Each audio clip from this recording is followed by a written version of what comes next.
네, 반갑습니다. 지금부터 24년도 정부 연구개발 사업 투자 방향 및 기준안 공청회 2부 순서를 시작을 하겠습니다.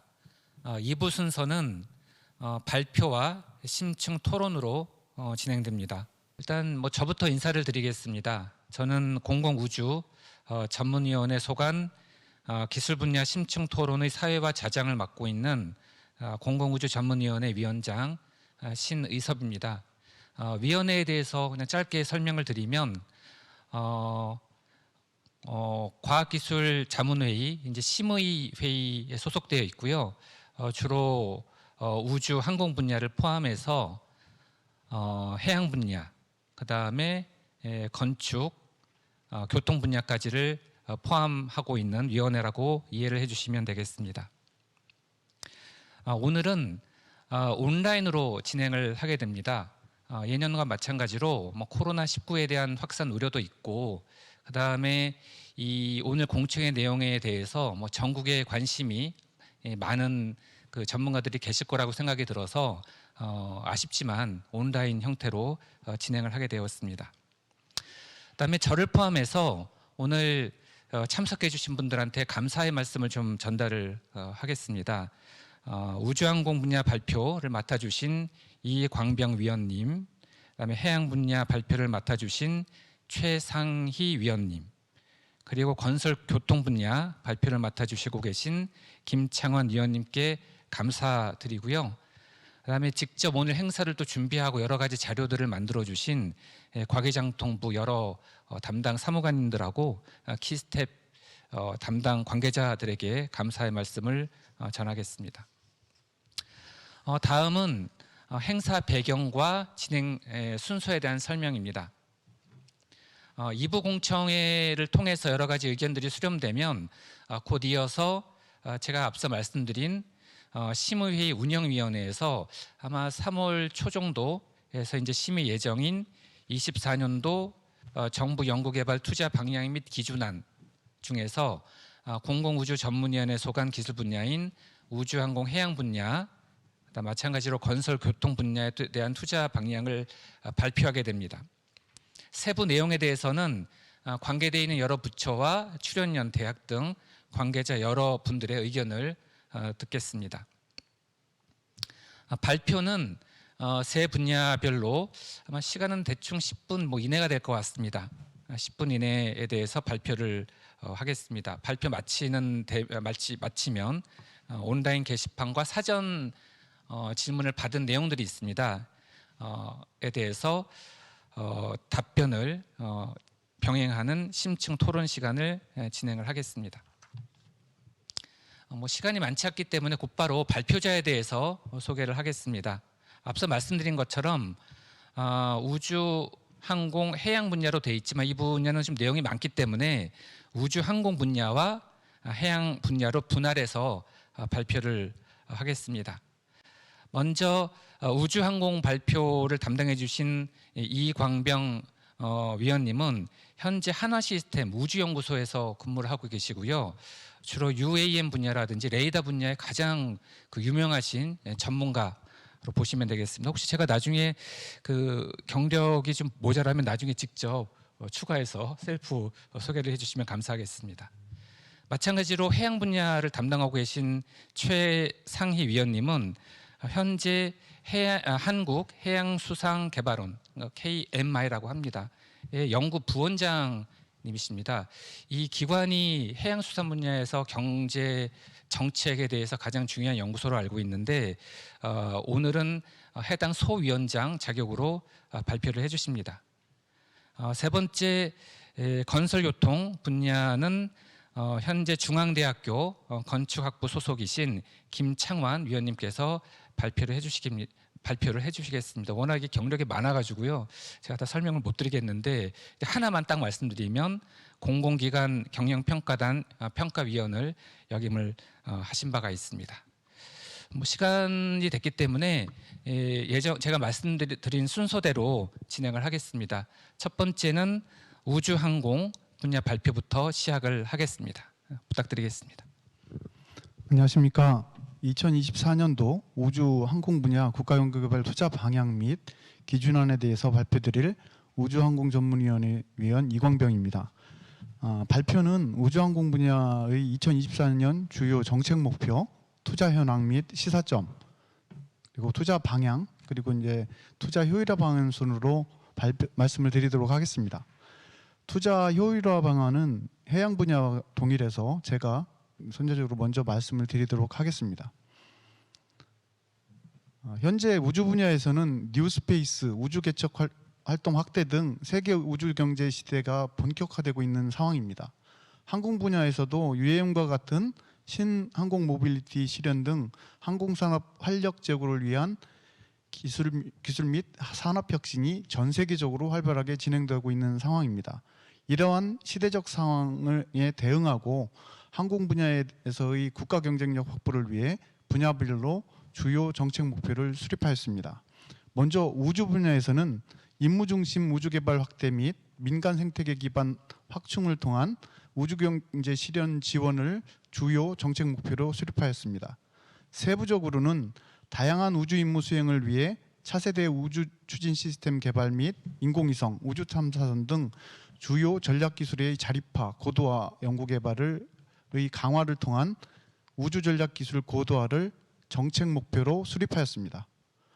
인프라 확충, 신서비스 창출 지원 등 자생적 우주 산업 생태계 조성과 우주 인력 확보, 국제 협력 강화 등 주요 경제 기반 구축 강화를 또 다른 목표로 설정하였습니다.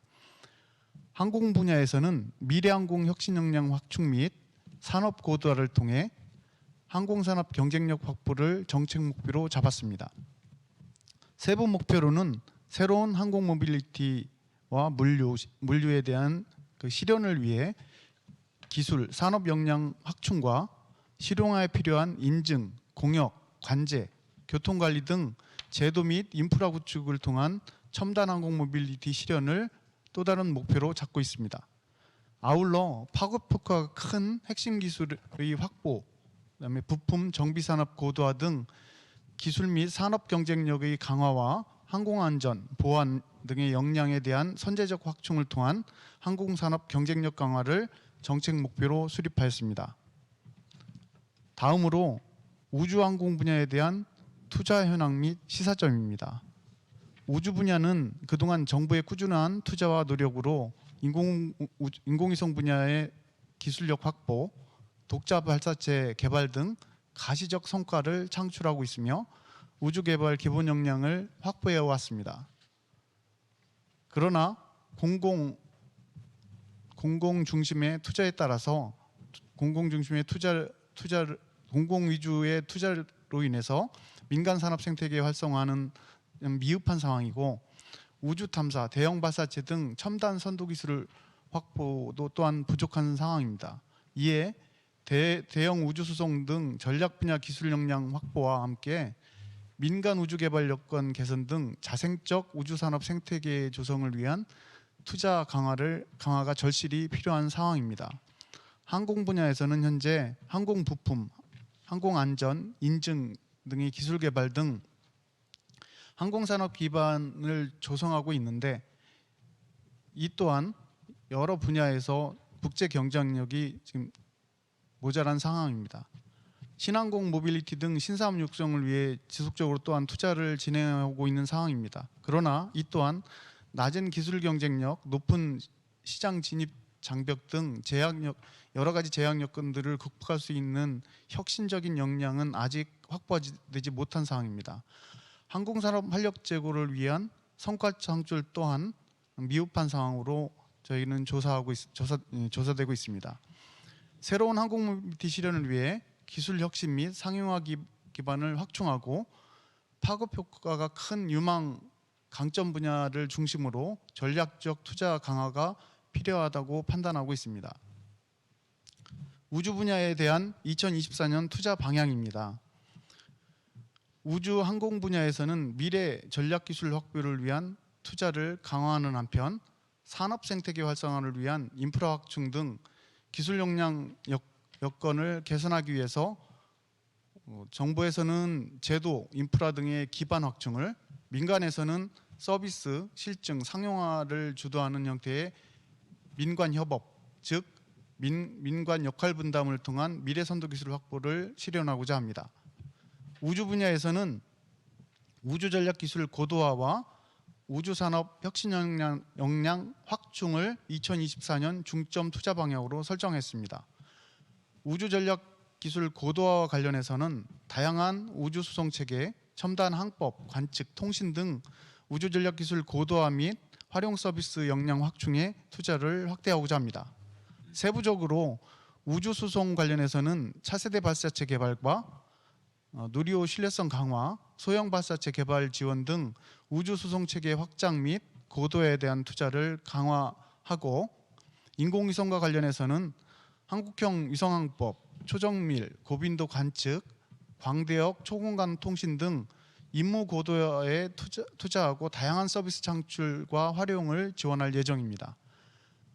우주산업 역량 확충과 관련해서는 우주경제 실현을 위한 혁신 역량 확충과 자생적 우주산업 생태계 조성에 전략적 투자를 강화할 예정입니다. 세부적으로 혁신 역량과 관련해서는 우주 탐사, 과학, 우주 위험 대비 기반 기술 확보를 지원하고, 미래 창의 연구, 전문 인력 양성 등 우주 개발 혁신 역량 확충에 지속적인 투자를 진행할 것입니다. 산업 기반과 관련해서는 우주 개발, 시험 평가, 인프라 확충, 유망 서비스 개발 및 부품 국산화 지원 등 민간 우주 산업 성장 기반 조성에 투자를 강화할 예정입니다. 다음으로 항공 분야에서는 신항공 시스템 육성과 산업 역량 강화에 대한 2024년 중점 투자 방향을 설정하였습니다. 신항공 시스템 육성과 관련해서는 무인 이동체 기술 산업 역량 확충을 지속하고, 새로운 항공 모빌리티 상용에 필요한 제도, 인프라 확충에 투자를 강화할 예정입니다. 무인기 분야에서는 육해공 운영, 안전 대응 등 원천 기술 개발에 투자하고, 서비스, 비행 정보 관리 고도화, 인재 양성 등의 산업 역량 확충을 또한 지원할 예정입니다. 항공 모빌리티 분야에 대해서는 신항공 모빌리티 실험과 국민 수용성 확보에 필요한 안전, 인증, 항행, 관제 및 인프라 등 기반 운용 기술 확보에 투자를 강화할 계획입니다. 산업 역량 강화와 관련해서는 수요 강점 분야 항공 소재 부품에 대한 전략적 지원과 항공교통, 안전기술 고도화 등을 통해서 항공산업의 성장력 기반을 확충하도록 지원하도록 하겠습니다. 항공 부품과 관련된 분야에서는 항공 핵심 소재 국산화에 투자하고, 강점 수요 파급 효과를 고려하여 유망 기술 분야를 발굴, 전략적 지원을 통한 항공 부품 산업 활성화를 유도하도록 하겠습니다.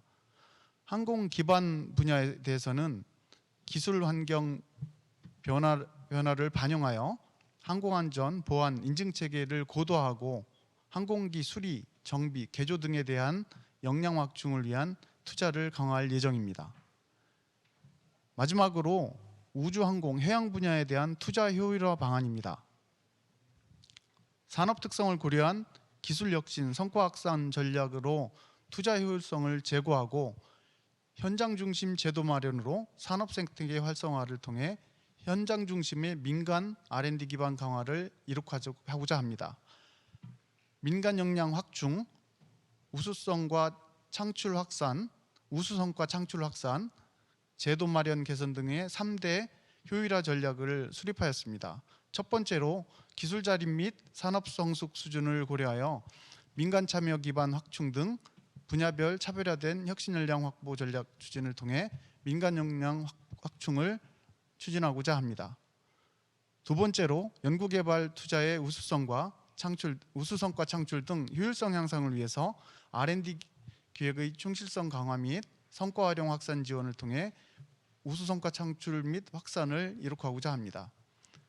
마지막으로 기술 자립, 성과 활용, 확산, 그다음에 신사업 육성 등 기술 산업 경쟁력 확보에 필요한 기준 제도를 마련하고 고도화하여 제도 마련 및 개선을 이룩하고자 합니다.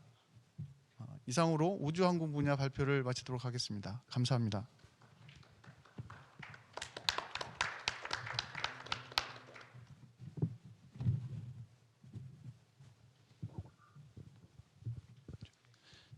예, 두 번째 발표를 맡은 해양재난안전분과의 소분과위원장을 맡은 최상입니다.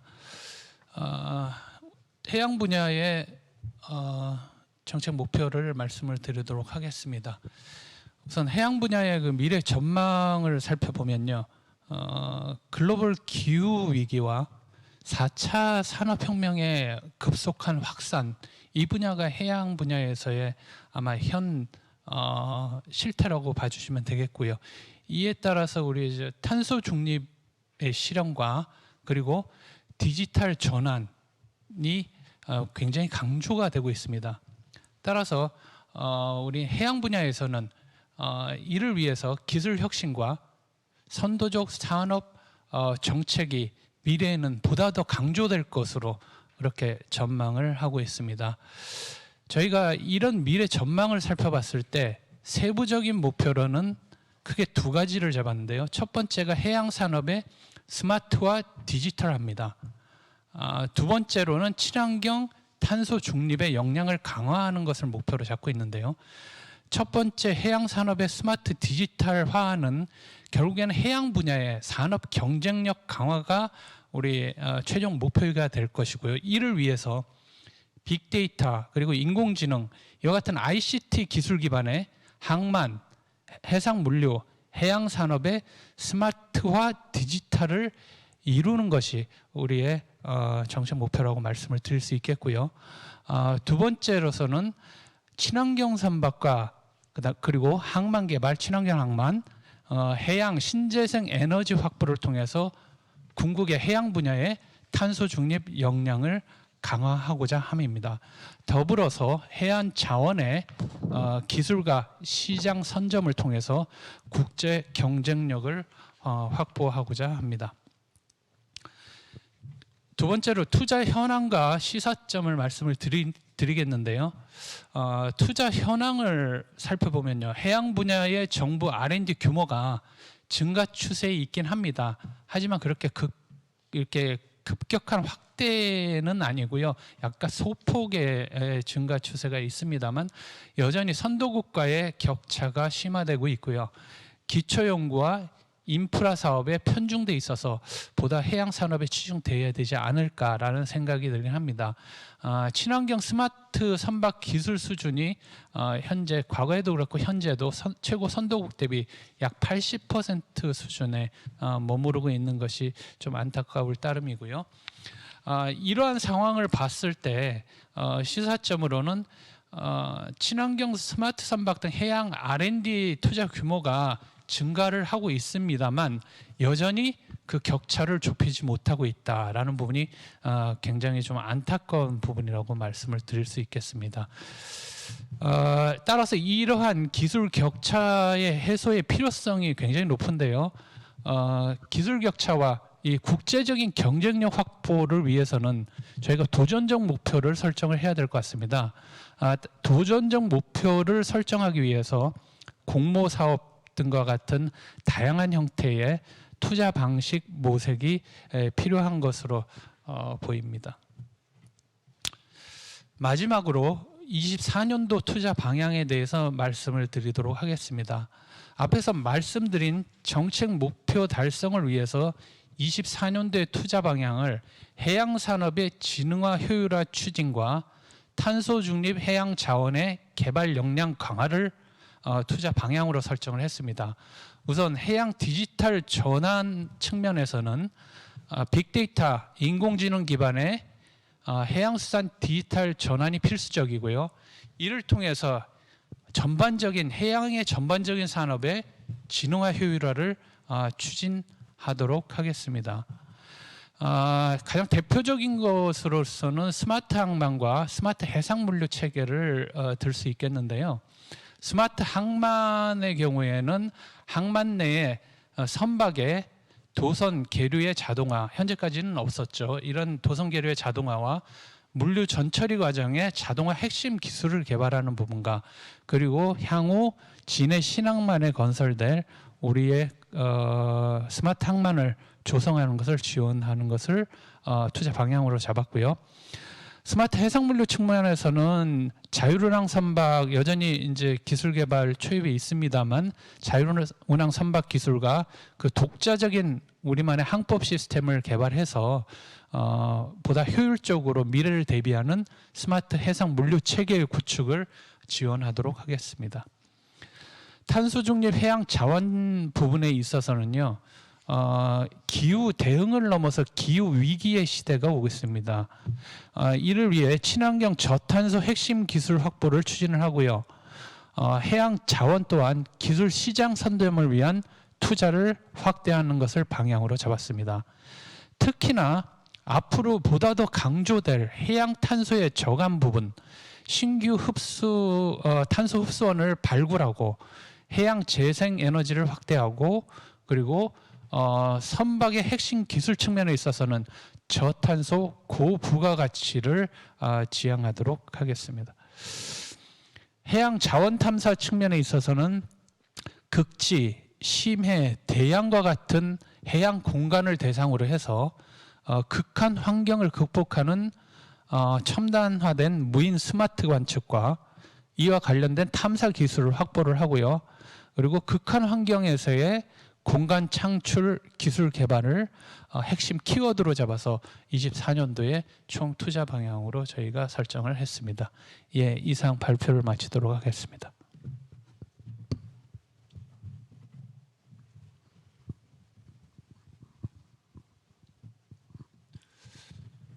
국토교통 발표를 맡은 중앙대 김창환입니다. 저희 국토교통 연구비가 그 23년 기준으로 약 한 5,500억 정도 됩니다. 이게 그 저희가 13년 대비해 보면 13년에 한 4천억에서 지금 23년 한 5,500억 정도 됐으니까요. 한 1,500억 정도 예산이 증가했고요.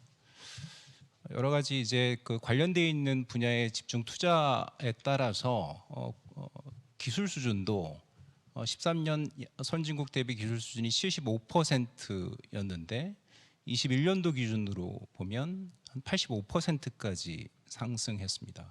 그래서 저희가 이런 막대한 예산을 투입함에 따라서 많은 성과들을 거뒀고요. 아마 이런 성과의 바탕에는 많은 연구자분들이 많은 노력들을 기울이셔서 이런 성과들이 나온 것으로 이해하고 있습니다.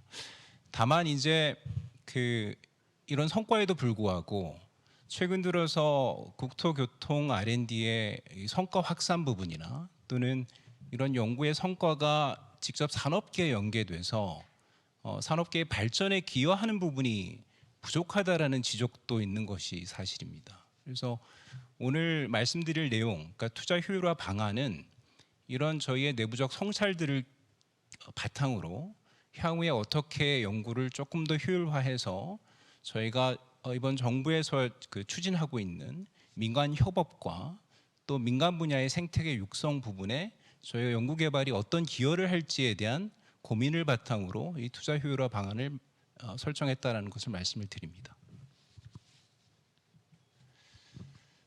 기술 동향에 대해서 간략하게 말씀을 드리도록 하겠습니다. 잘 아시는 것처럼 건설 분야는 대표적인 노령화가 집중되고 있는 산업 분야 중에 하나입니다. 그래서 협업에서는 인력을 구하기 굉장히 어렵고요. 따라서 많은 건설사들이 사실은 이런 인구 노령화, 고령화에 대비하기 위해서 굉장히 많은 스마트 기술들을 도입하고 있고 많은 예산들을 집중해서 사실 연구 개발을 하고 있습니다. 잘 아시는 바와 같이 21년 기준으로 민간 분야의 R&D 규모가 한 1조 2천억 정도 됩니다. 그러니까 21년 기준으로 보면 정부 R&D의 약 2배 정도 되는 규모로 이미 많은 분야에서 민간 분야의 연구가 활발하게 이루어지고 있고 이것은 전 세계적인 추세라고 보여집니다.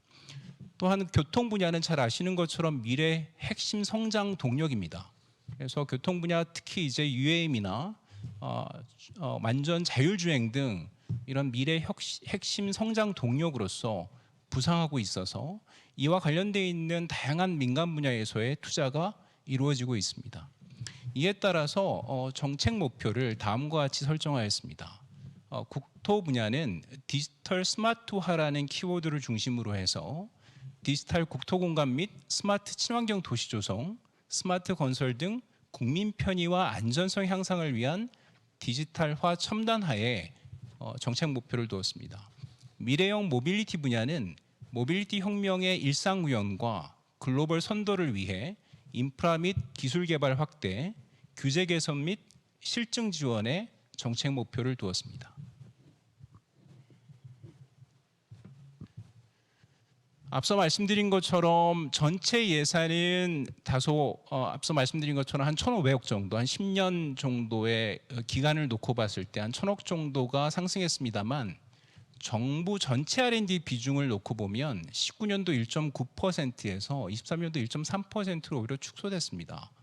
앞서 말씀드린 것처럼 이 건설교통, 국토교통 분야에 이런 어떤 성과 확산이나 또는 민간과의 협업, 또 민간 분야의 어떤 기여 측면에서 여러 가지 지적들이 있었고요. 이런 지적들이 해소되지 않은 상태에서 계속 지속되다 보니 실제로 이제 이런 것들이 이런 어떤 정부 전체 R&D에서의 비중을 확대하는데 제약 요소가 되고 있었습니다. 그럼에도 불구하고 저희가 이제 그 모빌리티 분야나 교통 분야, 특히 이제 인구 고령화에 대비하기 위한 여러 가지 투자들이 필요해서 앞서 말씀드린 것처럼 미래 성장 동력을 확충하는 데나 또는 현장 적용성을 강화해서 현장에서 실제로 이런 인구 고령화에 대비하기 위한 지속적인 투자가 필요한 것도 사실입니다.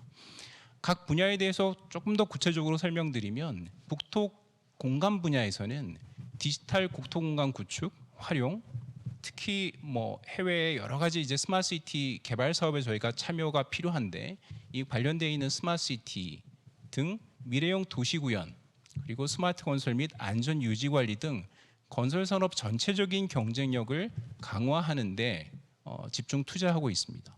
미래형 모빌리티 분야는 자율주행, 디지털 물류 체계 등 신산업 육성과 함께 교통수단 간 연계 시스템, 도로 인프라 확충 등 기반 고도화에 집중 투자 중에 있습니다. 마지막으로 탄소 중립 도시는 2050년도 저희가 탄소 중립 목표를 설정했고요. 그 목표 설정에 따라서 이 건물 분야 또는 국토 분야가 담당하고 있는 넷 제로 건축, 탄소 공간 지도 등 건물 수송 분야 탄소 중립 기술에 대한 투자를 확대하고 있습니다. 24년도 투자 방향에 대해서 간략하게 소개드리도록 하겠습니다. 크게 이제 앞서 말씀드린 것처럼 두 가지 핵심 분야가 있는데요. 하나는 국토교통 분야에 이 국토공간 디지털화 그리고 이제 스마트 시티 기술 개발 그리고 앞서 말씀드린 것처럼 스마트 건설을 현장에 적용하는 이런 실증 기술 등에 대해서 지속 투자를 지원할 예정이고요. 미래 모빌리티 분야에 관련해서는 완전 자율주행, 탄소 중립 모빌리티, 디지털 교통물류 등 모빌리티 혁명을 선도할 인프라 및 기술 개발, 규제 개선 및 실증을 집중 지원할 예정입니다. 각 분야별로 간략하게 소개해드리도록 하겠습니다. 국토공간 분야는 국토공간 디지털화 및 스마트 시티에 지속적으로 투자하고요. 스마트 건설 기술 혁신 고도화로 건설 산업의 고부가가치화가 될 수 있도록 정부 R&D가 기여하도록 하겠습니다. 스마트 건설 분야는 건설 생산성 및 안전성 향상을 위해서 설계, 공사, 안전, 품질 등 건설 사업의 디지털 전환과 지능화 기술 지원을 강화하도록 하겠습니다. 디지털 국토 분야는 국토 공간 정보의 디지털 구축 관리 기술과 빅데이터 기반 공간 정보 계획 및 관리 기술 등의 투자를 강화하겠습니다. 스마트 시티 분야는 인공지능 기반 스마트 시티 인프라 기술 개발 그리고 실증, 스마트 하우징 구현을 위한 개방형 플랫폼 기술 등 해당 분야에 투자를 지속하도록 하겠습니다. 마지막으로 안전 유지 관리 분야는 첨단 기술 기반 노후 인프라의 유지 보수 효율화, 장수명 및 신속 복구 등 사회 간접 자본 시설의 건전성 확보 기술에 지원을 강화하도록 하겠습니다. 미래형 모빌리티 분야입니다. 지능형 안전 향상 분야에 투자해서 모빌리티 체계 전환을 이루는데 정부 R&D가 기여하도록 하겠습니다.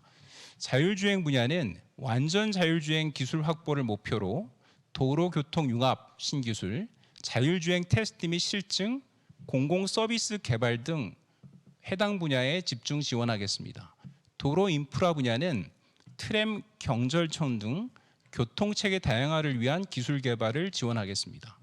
철도 분야는 철도 차량 핵심 부품의 해외 의존도를 낮추고 국내 강소기업 육성을 위한 부품 국산화 및 시장 선도형 기술 개발을 지원하겠습니다.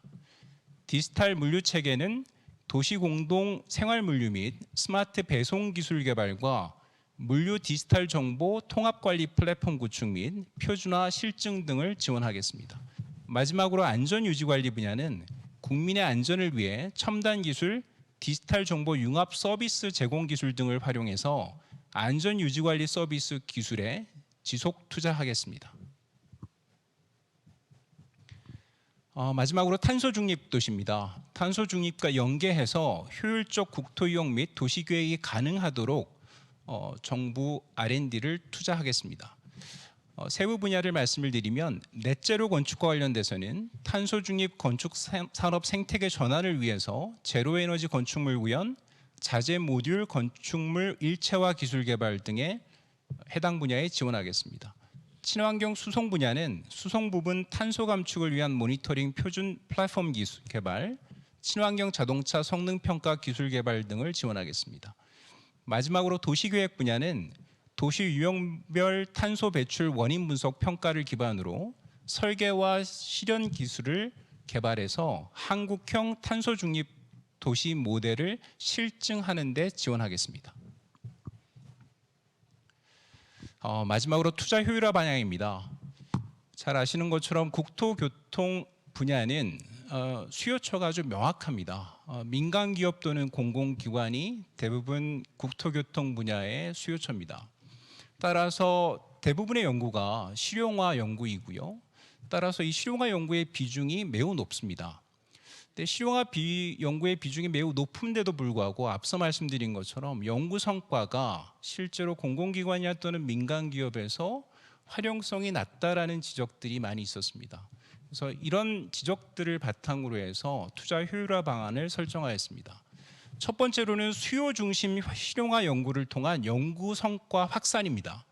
앞서 말씀드린 것처럼 건설 국토교통 R&D는 대부분 사용자가 민간 기업 또는 공공기관임에도 불구하고 실제로 주관기관의 비중은 대학 및 출연연의 비중이 매우 높습니다.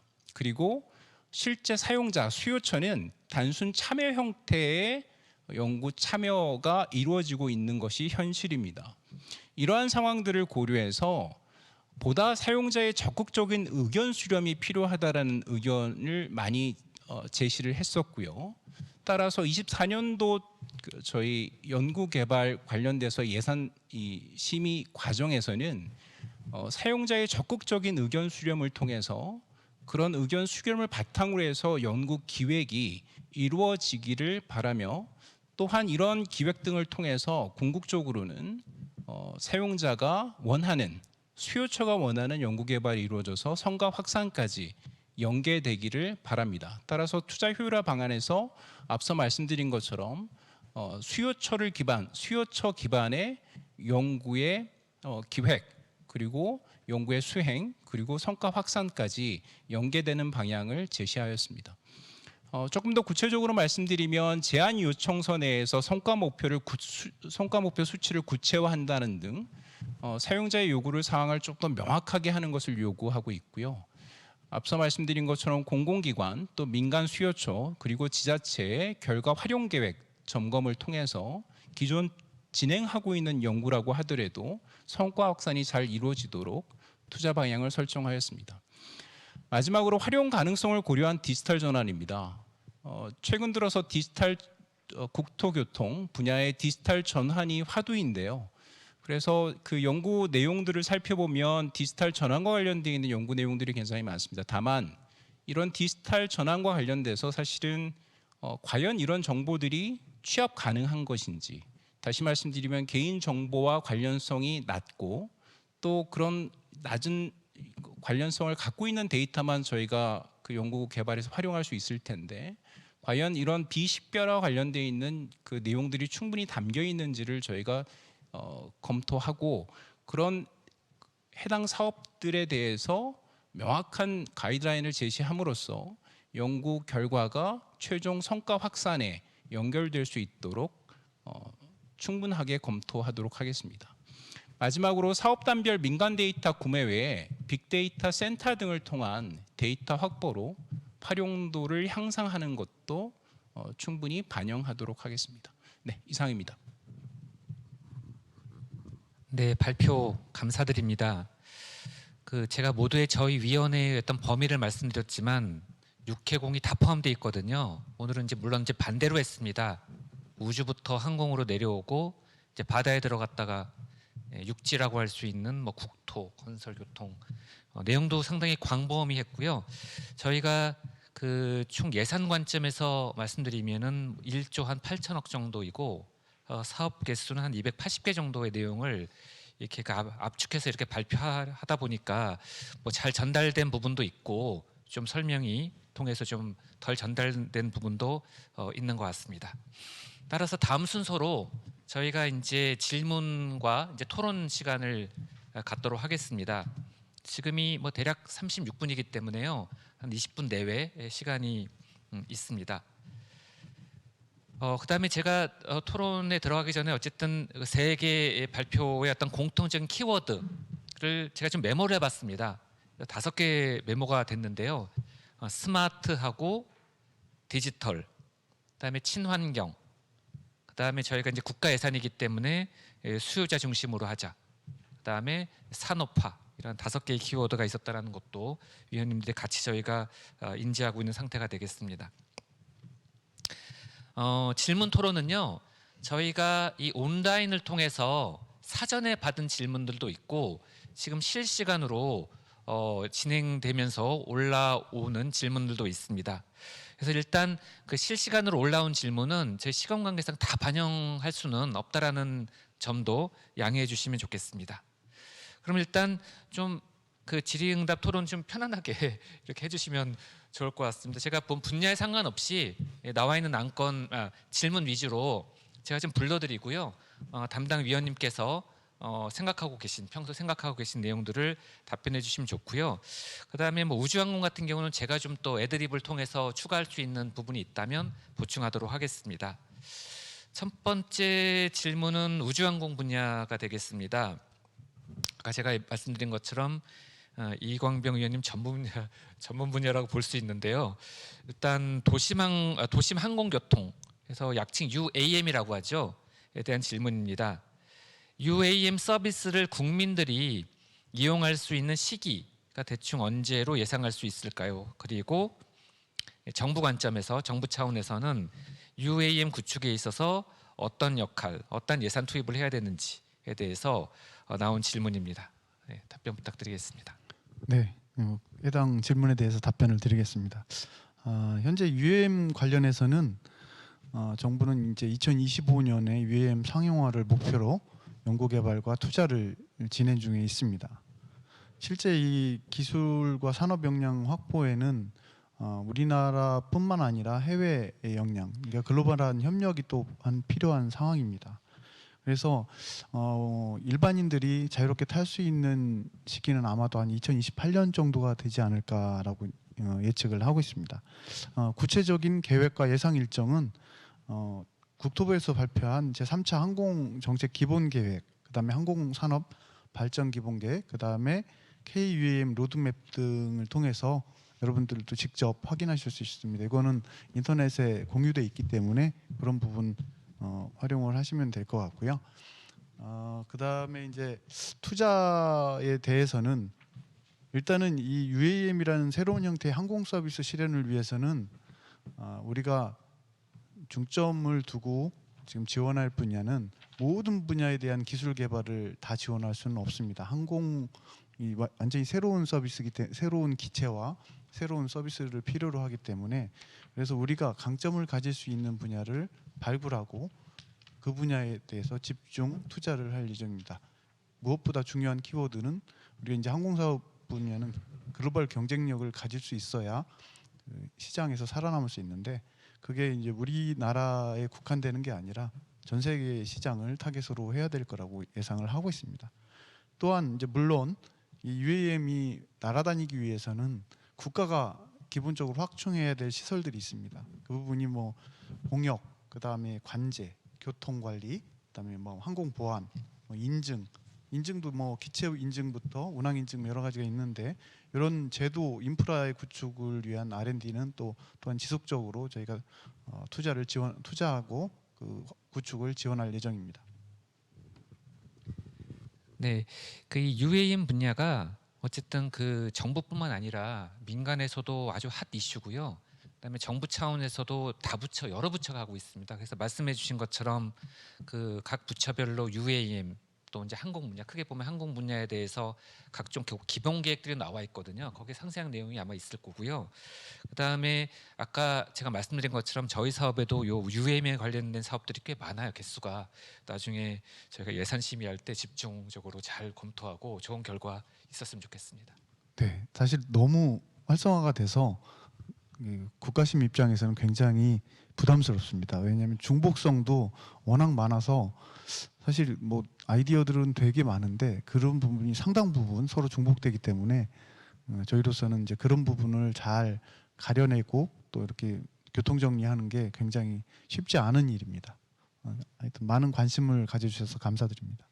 네, 알겠습니다. 그러면 다음 질문으로 넘어가도록 하겠습니다. 일단 건설교통 분야 질문들이 좀 나와 있는데요. 이 부분은 제가 두 개 질문을 좀 합쳐서 여쭤보려고 합니다. 앞서 이제 설명도 자세히 그 배경 설명도 해주셨는데 지금 이제 예산 투자 어떤 방향이나 효율화는 24년도를 저희가 타겟으로 하고 있지 않습니까? 그렇기 때문에 현재 진행되고 있는 올해 23년도 국토 건설 교통 분야 투자 방향과 좀 달라진 부분이 있으면 어떤 것들이 있는지 좀 압축해 주시면 좋을 것 같고 비슷한 질문인 것 같습니다. 양적 투자 확대가 한계에 좀 부딪히고 있다 이런 이유 의견이시거든요. 이거는 뭐 위원님이 뭐 동의하실지 모르겠는데 어쨌든 투자 확대가 좀 한계에 부딪혀 있는 이유와 해결 방법이 있다면 어떤 것이 있을까요? 라는 질문이 되겠습니다. 네, 그 말씀하신 이제 후자부터 먼저 조금 의견을 드리고 24년도 이제 투자 방향에 대한 전년 대비 차이점을 좀 말씀을 드리는 게 좋을 것 같습니다. 건설교통 분야가 사실은 건설교통이라는 게 굉장히 그 오래된 그 산업이거든요. 그러니까 전통 산업이기도 하고 이게 국가 R&D 측면에서 놓고 보면 저희가 70년대, 80년대 또는 90년대까지 이 공공 R&D의 역할이 아주 분명하게 있었던 것 같습니다. 그래서 국가의 여러 가지 경제 개발에 기여를 하고 그런 기여가 공공 R&D로부터 이제 만들어지고 이 공공 R&D와 산업계의 어떤 육성 이런 것들이 명확하게 맞물려서 사실은 갔었는데 21세기 들어와서 2000년대 들어와서 사실은 민간 분야에서의 투자가 활성화됨에 따라서 사실은 이 정부의 공공 R&D의 역할, 그러니까 공공 R&D가 어떤 역할을 해야 되는지에 대한 사실 고민이 있었던 것 같고요. 좀 아쉽게도 사실 건설교통 분야는 아직까지도 건설교통 분야의 공공 R&D 역할을 명확하게 제시하고 있는 것 같지는 않아요. 그러니까 다시 말씀드리면 다수의 연구가 민간 분야와 중첩되고 뭐 중첩된다고 사실은 나쁜 건 아니죠. 다만 민간에서의 역할과 공공에서의 역할을 조금 구분해서 공공의 역할이 민간의 어떤 여러 가지 연구 개발을 하는 데 있어서 마중물 역할을 한다든지 아니면 서로 협업해서 민간과 공공이 같이 연구를 진행한다든지 이렇게 방향성을 잡았으면 좋았을 것 같은데 다만 지금은 조금 괴리가 있는 것 같습니다. 민간과 공공이. 결국 이제 그러다 보니 앞서도 잠깐 말씀을 드린 것처럼 사실 그 공공 분야에서 연구 개발을 만들고 그 연구 개발이 민간의 어떤 하나의 혁신이나 또는 성과로 연결되는 이 베스트 프랙티스가 많이 부족한 것 같고요. 그래서 제가 그 뭐 앞서 잠깐 우리 위원장님 소개를 해주셨지만 공공기관 경영평가단에서 꽤 오랜 기간 동안 공공기관을 평가해 왔는데 뭐 공기업을 평가하면서 제가 하나 여쭤봤었어요. 왜 이렇게 여러 가지 사업들을 진행하는 과정에서 R&D의 성과가 이렇게 부족하냐라고 말씀을 드렸더니 실제로 이제 어떤 그 진행하는 과정에서 기술을 찾기가 굉장히 어렵다 이렇게 말씀을 하셔서 제가 내용을 찾아봤더니 공공 R&D가 매년 한 500억, 600억씩 그 분야에 투입되고 있더라고요. 근데 그 공공기관에서 요구하는 정도의 적정 기술을 구할 수 없을 정도로 이런 어떤 공공 분야와 민간 분야 또는 공공 분야 내에서도 기술 간의 이런 어떤 분야 간의 협업이 이루어지지 않구나라는 생각을 했었거든요. 물론 하나의 얘기는 합니다만 조금 더 수요처를 기반으로 해서 앞서 말씀드린 것처럼 그러니까 조금 더 그 최종 수요처, 뭐 최종 수요처라고 하면 공기업이 될 수도 있을 거고요. 또는 민간 기업이 될 수도 있을 거고 그래서 수요처를 기반해서 수요 조사를 조금 더 명확히 하면 그런 것들을 기반으로 해서 연구자들이 열심히 연구를 해주시면 이것들이 선순환이 되지 않을까라는 기대도 사실은 많이 해봤습니다. 그래서 좀 많이 좀 장황하게 말씀을 드렸습니다만 결국은 이런 R&D의 좀 이 한계, 전체적인 어떤 그 전체적인 규모를 키우기 위해서는 먼저 건설교통 분야의 R&D의 역할 정립이 명확하게 좀 돼야 될 것 같아요. 그리고 그걸 통해서 우리 건설교통 분야의 연구비를 투입하면 실제로 이런 효과가 있구나, 이런 성과들이 있구나라는 것을 많은 분들이 좀 알고 계시면 자연스럽게 연구비는 확대될 것이라고 생각을 하고요. 그래서 저는 산학연 모두가 조금 고민하실 때가 된 거 아닌가. 그래서 이런 건설교통의 어떤 R&D의 패러다임이 조금 전환 시기인데 이 단계에서 조금 여러 가지 고민들을 하셔서 좋은 방향으로 좀 만들었으면 좋겠다라는 생각을 하고 저희가 국가심에서도 좀 그런 고민들을 많이 해보도록 하겠습니다. 전년 대비 당해년도의 차이점이라고 하면 앞서 말씀드린 것처럼 이제 그런 과기부에서도 아마 그런 문제 인식을 갖고 계신 것 같고요. 그런 문제 인식을 기반으로 해서 조금 더 명확하게 연구 기획 단계에서 수요를 기반으로 하는 연구 기획이 이루어지고 그런 기획을 통해서 RFP가 조금 더 명확하게 나오고 또 연구가 진행되는 과정이라고 하더라도 향후에 이제 연구 성과를 어떻게 확산할 것인지를 최종 수요처 의견들을 반영해서 연구를 확산할 수 있도록 좀 제도적 장치들을 좀 많이 마련했습니다. 그래서 그런 것들이 아마 24년도 투자 방향의 대표적인 어떤 사례가 될 것 같고요. 네, 앞서 말씀드린 것처럼 전반적으로 좀 그 산학연에서 좀 합심하셔서 좀 좋은 방향으로 좀 말씀드린 것처럼 이런 전체적인 연구비의 한계 부분을 잘 돌파했으면 좋겠습니다. 네, 감사합니다. 네, 고맙습니다. 한 10분 더 하셔도 됐었는데 오늘은 시간 제약이 있기 때문에요. 김 위원님의 구교는 다음에 뭐 기회 있으면 다른 특강을 통해서 한번 자리가 마련되면 좋을 것 같습니다.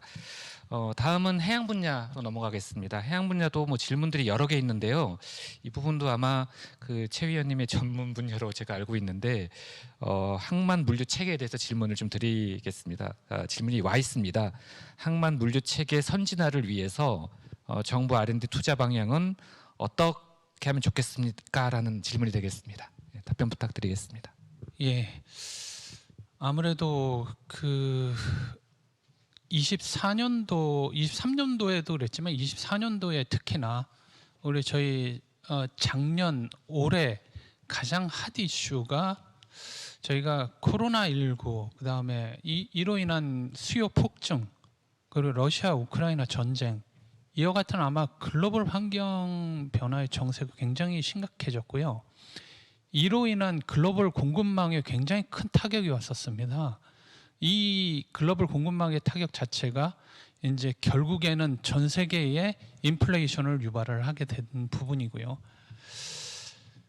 결국엔 이런 부분하고 이러다 보니 이 원자재의 어떤 그런 공급망 체계 혼란도 가져왔지만 이 트랜스포테이션 파트, 특히 항만 물류와 관련된 부분에 그런 글로벌 적체 현상과 이로 인한 어떤 그 체계적인 확보 문제, 이런 문제가 굉장히 문제점으로 대두되지 않았나라고 생각을 합니다. 이런 문제들을 해결하기 위해서 결국에는 우리 해운 물류, 그다음에 항만 분야의 이런 체계적인 측면에서의 나아갈 방향, 그리고 어떤 그 기술의 혁신 부분이 무엇이라고 생각을 하는가 하면요, 결국에는 우리가 이제까지 견지해 왔던 지능화, 그리고 자동화, 디지털화, 그리고 마지막으로 정보의 이런 통합적 운영, 이런 부분이 아마 핵심이 되지 않을까 생각을 하고요. 여기에 정부의 정책이나 우리 R&D 투자 방향도 이런 부분에 지속적으로 투자를 할 예정입니다. 특히 이제 23년의 경우에는 저희가 그 스마트 항만 물류 개발을 위해서 전체 사업 규모가 약 한 700억 원 정도가 됐었죠. 이 부분에 주로 이제 화물 환적 시스템하고 그리고 ICT 기반의 항만 재해 대응 분야 정도가 있었고, 이 정도의 이제 주요 핵심 사업이었고, 이 부분에 투자를 했었고요. 아마 24년의 경우에는 주요 키워드들을 말씀을 좀 드린다면 안전과 그다음에 생산성 향상, 그리고 심리스, 이와 같은 항만 물류 체계의 구축을 위해서 물류 처리, 전반적인 물류 처리의 고도화 자동화, 그리고 항만 물류 정보의 통합적 운영 디지털화, 이런 부분들이 아마 주요 키워드로 우리 핵심 방향, R&D 핵심 투자 방향으로 방향이 될 것으로 생각이 됩니다. 예, 답변 마치도록 하겠습니다. 네, 아주 상세한 그 답변 감사드리고요. 일단 질문이 좀 많은데 그 시간 제약도 있기 때문에요. 각 분야별로 그냥 하나 정도만 더 추가 질의응답을 하고 정리를 해야 될 것 같습니다. 우주항공 분야로 다시 돌아오겠습니다. 우주항공 분야는 뭐 작년에 누리호도 발사하고 뭐 다누리호도 해서 질문들이 좀 있는데, 일단 그 누리호는 뭐 잘 아실 거고 오늘은 그 다누리 쪽에서 좀 추가 질문을 받아보겠습니다. 작년 12월에 이제 도착했죠. 달에. 달 탐사선 다누리호가 발사 도착을 했습니다. 달에. 그렇지만 우리나라의 우주 탐사 수준은 선진국에 비해서 아직 부족한 부분이 분명히 있습니다. 따라서 이 분야에서 향후 좀 국가 차원에서 경쟁력을 갖출 수 있도록 하는 전략은 어떤 것이 있을까요?라는 질문이 되겠습니다. 이의원님. 답변드리도록 하겠습니다.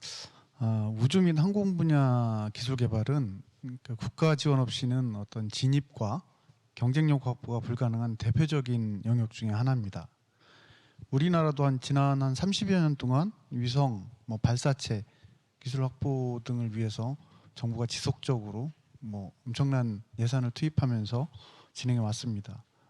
그동안 실패를 하면서 엄청나게 많은 욕도 먹고 이렇게 됐었지만, 우리뿐만 아니라 전 세계적으로 다 동일한 패턴을 가집니다. 우주 분야에서도 이제 선진국들에 비해서 우리 투자나 시작이 상대적으로 되게 늦었습니다.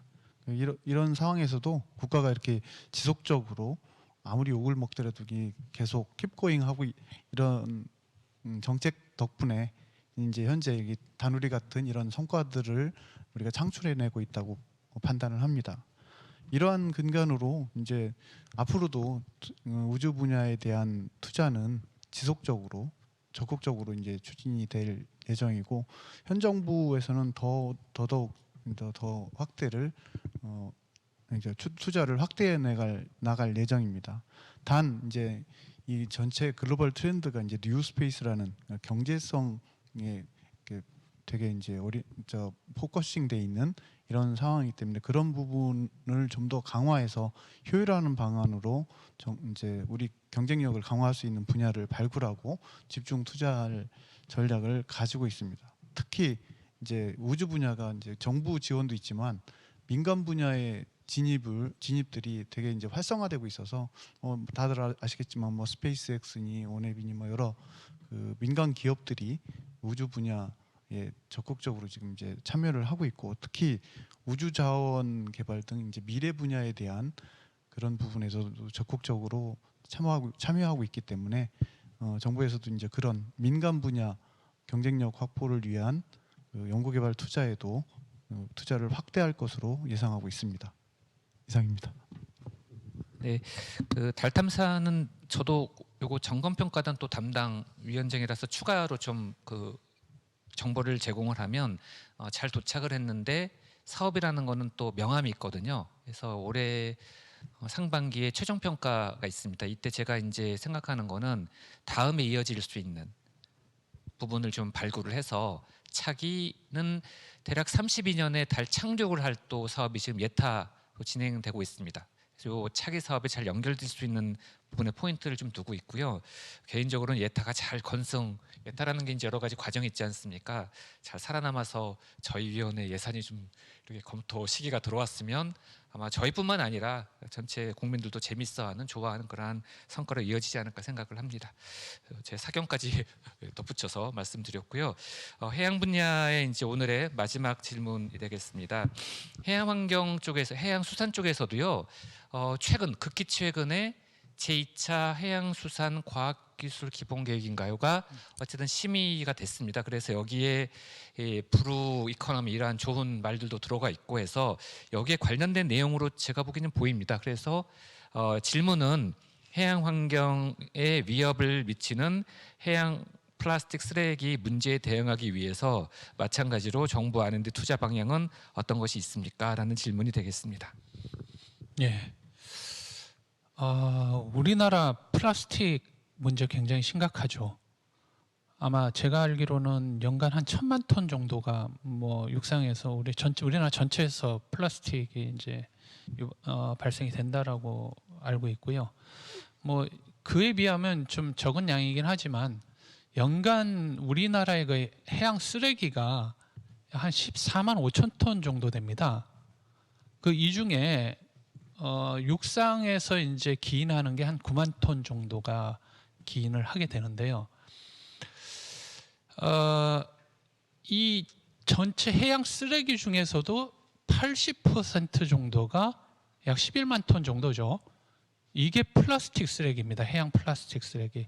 그만큼 해양에서의 플라스틱 쓰레기의 오염 문제가 어마어마하게 심각하죠.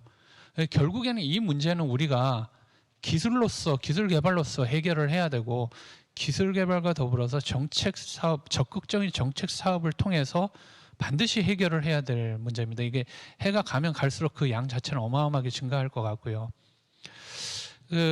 전 세계적으로도 그 국제기구 UNEP라든지 그다음에 IMO 그다음에 유네스코라든지 이런 국제 기구들도 일정 규범을 만들었어요. 규범 체계를 가지고 우리 해양 쓰레기를 해결하려는 적극적인 노력을 이제 보이고 있습니다. 저희가 그 23년도에 올해 그 해양 쓰레기 플라스틱 쓰레기 대응을 위해서 약 23년 기준으로 150억 원 정도의 그 사업 규모를 가진 해양 플라스틱의 유입 경로 분석이라든지 그다음에 수거미 처리 그리고 유입 차단, 환경 영향 분석 이런 부분에 이제 투자를 하고 있습니다. 이를 기반으로 해서 24년도에는 약간 키워드를 달리했습니다만 해양 환경과 생태계 보호 보존을 목표로 그 해양 플라스틱 쓰레기 저감과 그리고 생태계 영향 분석 평가, 아울러 효율적인 해양 플라스틱 쓰레기 수거 처리를 위한 우리 좀 고도화된 기술 개발에 지속적인 투자 계획을 갖고 있는 바입니다. 예, 이상입니다. 네, 감사드립니다. 마지막으로 질문 하나 더 추가하겠습니다. 건설 교통 분야이고요. 아까보다는 조금 더 이제 범위는 크진 않는데 이러한 그 정부 R&D 사업을 수행하는 데 있어서 여러 가지 주체들이 있지 않습니까? 좀 각 주체들이 어떠한 역할에 좀 충실했으면 좋겠는가에 대한 질문이 되겠습니다. 사실은 굉장히 광범위한 질문이어서 좀 간략하게 말씀을 드리면, 사실은 앞서도 말씀드린 것처럼 이제 사업의 이제 기획 단계부터 시작해서 수행 또 성과 확산까지 전반적인 분야에 사실 그 출연연하고 대학의 비중이 굉장히 높은 편입니다. 근데 앞서도 말씀드린 것처럼 저희 이제 연구 개발의 특성상 국토교통 연구 개발의 특성상 이게 이제 성과 확산이 연결되려면 그 수요처가 사실 뭐 주관기관 또는 주된 역할을 하는 것이 여러 가지 측면에서 성과 확산에 유리한 부분이 있습니다. 그래서 저희가 지금 고민하고 있는 것이 이제 대학 및 출연연이 지금 뭐 그렇다고 해서 이제 사업 수행 자체를 못하게 하거나 이럴 수는 없으니까요. 또 그분들의 또 역할도 분명히 있는 것이라 다만 이제 사업의 기획 단계에서 조금 더 민간의 수요처 또 공공의 수요처가 좀 적극적 역할을 해주셨으면 좋겠다. 그리고 이런 수요 조사 같은 경우도 아마 연구관리 전문기관들에서 수요 조사를 할 때에도 조금 더 그런 수요처를 배려해서 좀 더 적극적으로 수요처 기반의 어떤 연구 수요 조사가 됐으면 좋겠다라는 좀 기대를 하고요. 그래서 이 뭐 역할이라고 하면 조금 더 뭐 제가 역할을 규정짓는 것은 좀 주제가 넘는 것 같고요. 다만 저희 이제 국토교통 연구 개발 사업에 있어서 조금 더 그런 어떤 산업계 또 공공 분야에 계시는 분들 또 그 기관들의 역할이 좀 확대됐으면 좋겠다. 그리고 그에 따라서 자연스럽게 앞서 말씀드린 것처럼 여러 가지 지금 건설교통에 안고 있는 여러 가지 내부적 문제 부분들도 그를 통해서 좀 해결이 가능하지 않을까라는 기대를 합니다. 이상입니다. 네, 감사드립니다. 일단 시간이 대략 된 것 같습니다. 저희 약속된 시간이 거의 다 차서 더 실은 질문이 좀 있을 수 있는데 질의응답 토론 여기서 마무리하겠습니다. 위원님 일단 감사드립니다. 답변까지 제가 마무리하겠습니다.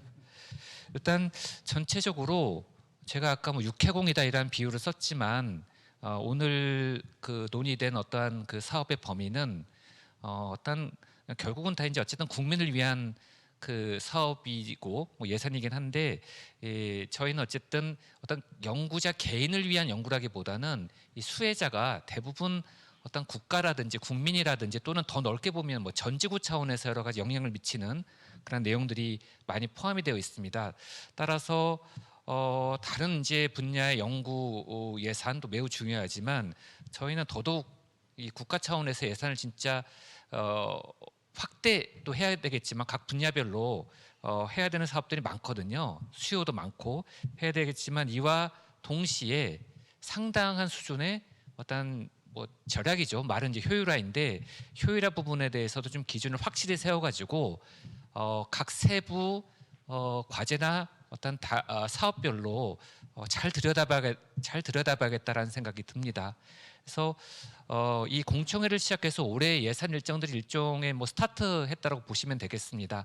이 투자 방향이 결정되면 4월, 5월, 6월에서 각 세부 각 이제 사업별로 하나하나씩 들여다보면서 24년도 예산에 대한 여러 가지 의견들을 제시하게 되거든요. 그래서 저희가 오늘 저희 위원회 총 이제 원래 19분이 계신데 오늘 대표해서 4분 저를 포함해서 4명이 나오셨지만 앞으로 주어진 이러한 예산 심의 과정을 좀 철저하게 올해도 진행하겠다라는 다짐 이야기로 제 마무리 멘트는 정리하고요. 나머지는 좀 남아 있는 일정에 대해서 제가 좀 소개를 해드리겠습니다.